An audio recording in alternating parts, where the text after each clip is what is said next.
அன்பார்ந்த சகோதர சகோதரிகளே, உங்களுக்கும் உங்கள் குடும்பத்தில் உள்ள அனைவருக்கும் சமாதானம் உண்டாவதாக.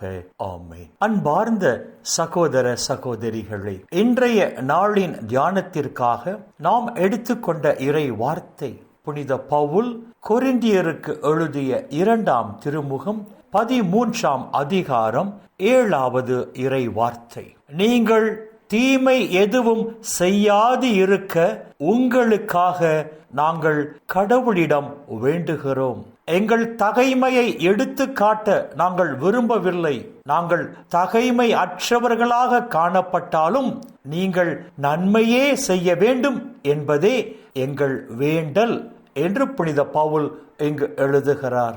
இயேசு கிறிஸ்து வழியாக மீட்பு பெற்ற கொரிந்து நகர திருச்சபையின் விசுவாசிகள் தவறான பாதையில் சென்று நிலை வாழ்வை இழந்துவிடக் கூடாது. மாறாக இயேசு கிறிஸ்து வழியாக மீட்பு பெற்ற அனைத்து கொரிந்து நகர திருச்சபையின் விசுவாசிகளும் தாங்கள் கேட்ட கடவுளின் வார்த்தைகளை கடைபிடித்து இந்த உலகில் நீதிமான்களாக, மாசற்றவர்களாக, நேர்மையாளர்களாக வாழ்ந்து நிலை வாழ்வை சொந்தமாக்கிக் கொள்ள வேண்டும் என்பதே தனது விருப்பம், தனது பேர் ஆவல் என்ற ஒரு அழகான கருத்தை புனித பவுல் இந்த இறை வார்த்தைகளில் பதிவு செய்கிறார். மேலும் திருச்சபையின் மேய்ப்பர்கள் தங்கள் திருச்சபையில் உள்ள எல்லா விசுவாசிகளுக்காகவும் ஒவ்வொரு நாளும் ஆண்டவர் பாதத்தில் அமர்ந்து ஜெபிக்க வேண்டும். தங்கள் சபையில் உள்ள எந்த ஒரு விசுவாசியும் தவறான பாதையில் சென்று நிலை வாழ்வை இழந்துவிடக் கூடாது. மாறாக தங்கள் சபையில் உள்ள எல்லா விசுவாசிகளும் கடவுளின் வார்த்தைகளை கடைபிடித்து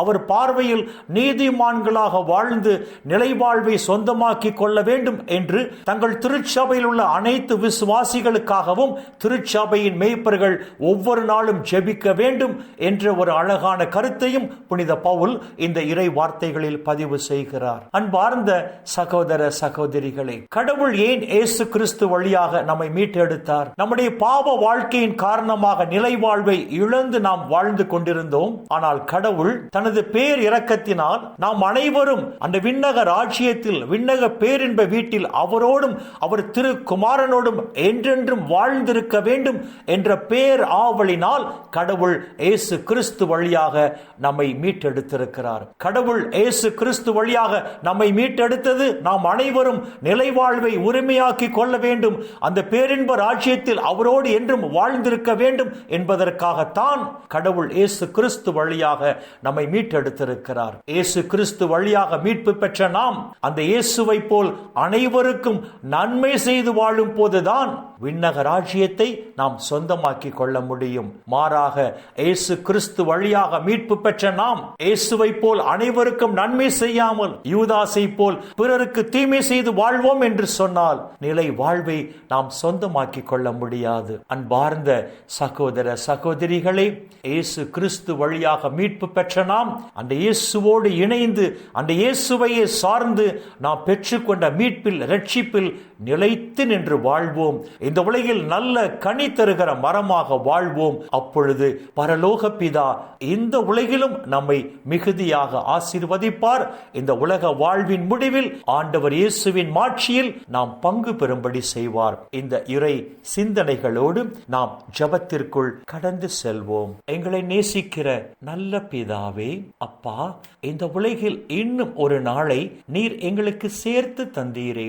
உம்முடைய கிருபைக்கு நன்றி சொல்லுகிறோம். இயேசு கிறிஸ்து வழியாக மீட்பு பெற்ற நாங்கள் அனைவருக்கும் நன்மை செய்து வாழும் போதுதான் அந்த நிலை வாழ்வை சொந்தமாக்கி கொள்ள முடியும். மாறாக இயேசு கிறிஸ்து வழியாக மீட்பு பெற்ற நாங்கள் பிறருக்கு தீமை செய்து வாழும் போது நிலை வாழ்வை சொந்தமாக்கி கொள்ள முடியாது என்ற ஒரு அழகான உண்மையை உம்முடைய இறை வார்த்தைகள் வாயிலாக எங்களுக்கு எடுத்து சொன்னீரே. அப்பா, உமக்கு நன்றி சொல்லுகிறோம். விண்ணக விருந்தில் பங்கு பெற அழைப்பு பெற்ற நாங்கள் வரப்போகிற நாட்களில் அந்த இயேசுவோடு இணைந்து வாழ்ந்து அந்த இயேசுவையே சார்ந்து வாழ்ந்து இந்த உலகில் அனைவருக்கும் நன்மை செய்து நல்ல கனி தருகிற மரமாக வாழும் போது அப்பா, இந்த உலகிலும் தேவரீர் எங்களை ஆசீர்வதித்து இந்த உலக வாழ்வின் முடிவில் நிலை வாழ்வையும் எங்களுக்கு பரிசாக தருவீராக. அப்பா பிதாவே, இந்த இறை செய்தியை கேட்கிற எல்லா மக்களையும் அவர்கள் குடும்பத்தில் உள்ள அனைவரையும் உம்முடைய பாதத்தில் அர்ப்பணித்து செபிக்கிறோம். இந்த இறை செய்தியை கேட்கிற எல்லா மக்களையும் அவர்கள் குடும்பத்தில் உள்ள அனைவரையும் விண்ணக ஒளி பீடத்திலிருந்து தேவரீர் நிறைவாக ஆசீர்வதித்து இவர்கள் தேவைகளை நிறைவாக சந்தித்து வாழ்நாள் முழுவதும் இவர்கள் மகிழ்ந்து களி கூறும்படி செய்வீராக. இயேசுவின் பரிசுத்த நாமத்தில் ஜெபிக்கிறோம் நல்ல பிதாவே. ஆமென், ஆமென், ஆமென்.